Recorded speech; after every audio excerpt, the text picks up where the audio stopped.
बिस्मिल्लाहिर्रहमानिर्रहीम। प्यारे बच्चों, हम क्लास 5th सब्जेक्ट उर्दू मज़मून उर्दू पढ़ रहे हैं हम। तो इसमें हम एक लेसन गुफ्तगू के आदाब पढ़ रहे हैं। तो कल हमने यहाँ तक इसको पढ़ा, तो आज हम यहाँ से पढ़ेंगे। तो आप अपनी किताब की तरफ देखो। चुगलखोरी सख्त ऐब है, इससे लोगों को नाहक तकलीफ़ पहुँचती है। जब चुगलखोर की कल्ली खुल जाती है तो इसको बेहद नदामत उठानी पड़ती है। तो बेटा आज हम यहाँ से पढ़ने जा रहे हैं। चुगलखोरी सख्त ऐब है। चुगलखोरी सख्त ऐब है। ये जो चुगलखोरी है ये एक सख्त, बहुत ज़्यादा सख्त ऐब है। चुगलखोरी का मतलब होता है पेड़ पीछे बुराई करना। पेड़ पीछे बुराई करना सख्त ऐब है। इससे लोगों को बेहद ज़्यादा तकलीफ़ पहुंचती है।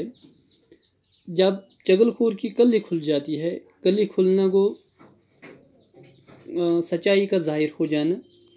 जब चुगलखोर की सच्चाई ज़ाहिर हो जाती है तो चुगलखोर को बेहद नदामत उठानी पड़ती है। बेहद नदामत उठानी पड़ती है। चुगलखोर यही नहीं कि एक की बात दूसरे को सुना दी, बल्कि किसी शख्स का कोई काम हो जिसके ज़ाहिर करने से इसके दिल को तकलीफ़ पहुँचे, इसका ज़ाहिर करना भी चुगलखोरी है। तो बेटा चुगलखोरी बस यही नहीं है कि किसी के पेट पीछे बुराई करना, लेकिन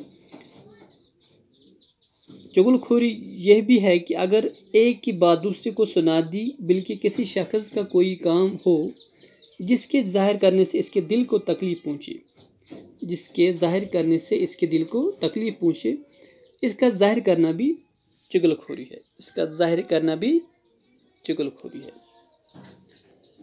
चुगलखोर की बात पर कभी यकीन न करो।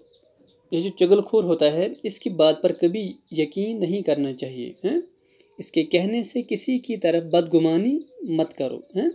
तो इसके कहने पर किसी की गलत फहमी मत करो हैं। बदगुमानी हुआ गलत फहमी है। गलत फहमी में मत रहो। चुगलखोर से हमेशा नफ़रत करो हैं। चुगलखोरी से हमेशा हमें नफ़रत करनी चाहिए। चुगलखोरी से हमेशा हमें नफ़रत करनी चाहिए। कोई तुम्हारे सामने किसी की चुगलखोरी करे तो मना कर दो और उससे समझाओ कि ये बुरा काम है। और अगर बच्चों, अगर आपके पास कोई चुगलखोरी करता है तो उसे मना करो हैं, क्योंकि ये चुगलखोरी बहुत बड़ा गुनाह है, सख्त ऐब है, बड़ा से बहुत सख्त ऐब है।